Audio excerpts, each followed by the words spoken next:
Thank you all for joining us this evening or this afternoon or possibly even this morning, depending where in the world you are.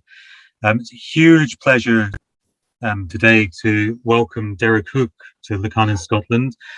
Derek is no stranger to Lacan in Scotland. He's presented with us before in person in Edinburgh, but it's great to have him here today all the way from Pittsburgh. Especially a privilege for us, given Derek's newfound fame as a YouTube influencer, soaring into the heights of YouTube fame as one of the most well-watched Lacanians on YouTube. So if you're not already caught up with Derek's YouTube channel, there should be a link in the chat and you can follow him there and you'll be able to watch today back again on his YouTube channel as well. Possibly even see yourself if you ask a question at the end.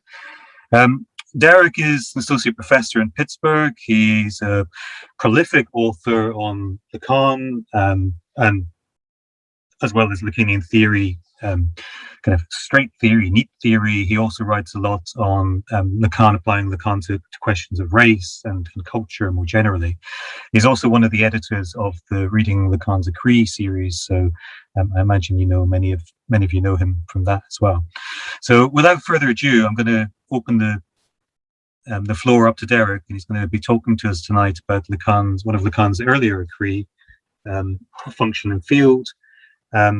Derek will talk for about 45 minutes, after which we'll open things up to questions, and we'll have about another 45 minutes of discussion. Okay, Derek, over to you. Great, thank you, Callum, and thanks everyone for joining us today. It's a little bit of an impossible task to speak cogently and coherently about a very dense and important écrit within Lacan's Écrit. So what I'm going to try and do is just highlight a couple of ideas, give a few comments by way of context, and then basically try and challenge us with a series of exercises in Lacanian thinking.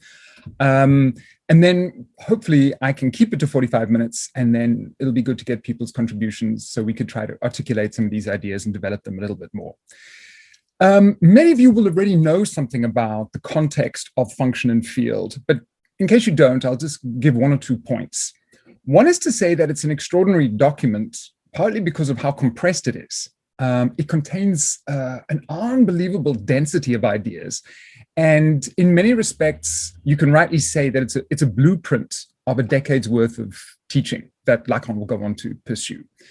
It's also worth noting that Function and Field is very much marks a dividing line between the great many publications and writings that Lacan had produced up until that point, both within psychiatry and within psychoanalysis, and then what you could call his mature teachings.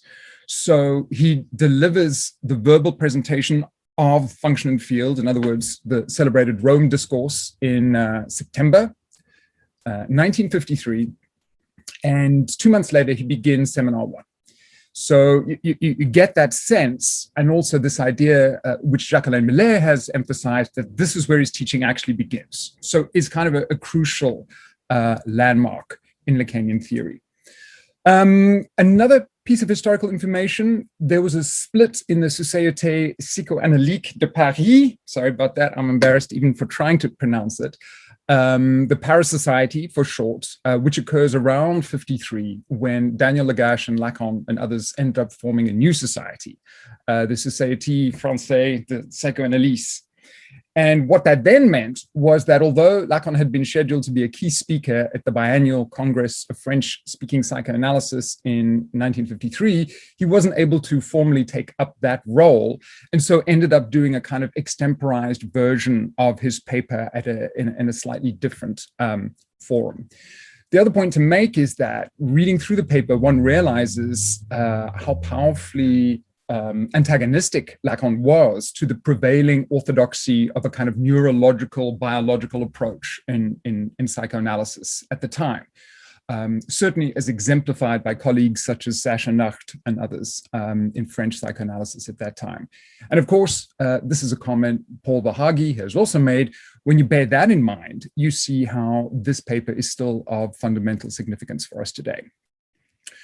So one last point I'll note is that in Elizabeth Roudonesco's biography of Lacan, she says that in 1953, in the summer, Lacan had just married Sylvia, who had been Sylvia Bataille, and he spent a large part of that summer finishing up the 500 pages of the Rome Discourse. She says, conscious of the importance of his own teaching and anxious to occupy first place in the new society founded by Lagache, he sat up looking about for support in what he took to be unlikely places: psychiatric circles, the Communist Party, and the Catholic Church. In fact, this is kind of a slightly comedic note. Lacan was also seeking an audience with the Pope. And you get a sense then both that the cultural standing of psychoanalysis at the time must have been something different to what it is today, but also that Lacan was in no way lacking in ambition with what he had hoped to achieve with this document. So with all those contextualized moments in place, let's begin. We're going to try and, as I mentioned, reference a couple of key ideas. And the first idea that I would like to draw attention to, and just to say, these ideas are hopefully going to walk a bit of a line, will balance between being introductory for those people who are coming to these ideas relatively afresh, and will hopefully also open up a little bit to people who've got a good deal more of experience in Lacan. So idea number one is what I'm calling the speaker as a form of intersubjectivity. There was something fortuitous about this idea because a couple of weeks ago, I was asked to review a paper for the journal Psychoanalysis and History. And it's a great piece of work by a guy called Alexander Miller, who's at New York University. And in that paper, he talks about a key moment in function and field, and he relates it back to the theories of and the writings of Emile Benveniste, I think he's Italian linguist. So here's the quote from Alexander Miller. Lacan stressed that the speaking subject's act of allocation, that is, of addressing themselves to another in speech, necessarily brings with it an addressee. The implication being that in the act of speech, the speaker does not simply enter into a relationship of intersubjectivity, but more strongly is constituted as intersubjectivity. To say that the speaker is constituted as intersubjectivity is to attest to a redoubling division of the subject implicit in the very act of speech. Hence, we have the idea that it's not simply that the speaker is involved in a form of intersubjectivity, but the speaker is themselves a form of intersubjectivity. Now, Miller does a very nice job of pinpointing some of those same ideas in Benveniste's work. And he talks about Benveniste's grammatical categories and analysis, which shows the co-presence of an I and a you, or better yet, the I-you relation, not simply within an empirical two-body situation, but at the very source of every utterance or every act of enunciation. And I'm quoting from Miller, his analysis of this relation establishes the irreducibility of intersubjectivity, or more generally, the relationship to the other at the origin of speech, and does so as a formal feature of language alone, relying neither on a phenomenology of consciousness nor of a developmental narrative to do so. Now, of course, this is not necessarily a new idea to Lacanians, but it's one I want to stress here for a bunch of reasons.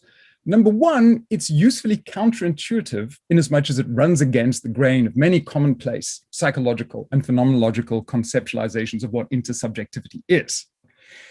Secondly, it shows us how a linguistic, as opposed to a phenomenological or a psychological analysis, yields something crucial about psychical function. And I think also, thirdly, it helps us think clinically about how we should position ourselves as analysts, how we should position ourselves clinically, not simply as a partner in dialogue of the analysand, but as an operator of sorts who registers facets of that person's intersubjectivity. Now, eventually, Lacan will in turn move away from something of this idea. He will develop it so it's not merely a subject-object relation reduplicated within each act of speaking, though something of the residue of that idea remains. As I've said, I think it's a clinically useful, intellectually useful idea. But what it ends up becoming is something more like that in each act of speaking, we have the subject big other dialectic. The subject big other dialectic or interchange. And once we have that foundational piece in place, we're just one step away from one of the notions of the unconscious that is addressed and developed within function and field. And that is the idea that the unconscious could be thought of as the discourse of the other. Okay, so that's our first idea. A second idea is just a snippet that comes up later on in function and field. And that is simply to say that Lacan, of course, is interested in linguistics. He's also interested in theories of communication, but he can barely contain himself from, offering multiple critiques every time he draws on some source material. So one of his critiques about typical theories of communication is that such theories tend to neglect how the subject is involved in the language exchange. This, he says, is a serious omission, and I quote him, "For the function of language and speech is not simply to inform, but to evoke." And I suppose we could put it this way. Many theories of language are interested in information about the content of what is conveyed. Lacan is interested in how the addressee function is activated, and also, of course, how there is a kind of evocation, even a provocation within the speech act. We could say then, it is by looking to response from the other that one constitutes one's own answers and identifications. What constitutes me as a subject is my question. In other words, I'm trying to build on our first assertion. Not only is a subject, a speaking subject, an instance of intersubjectivity, firstly. Secondly, the subject is an instance of the subject's big other dialectic.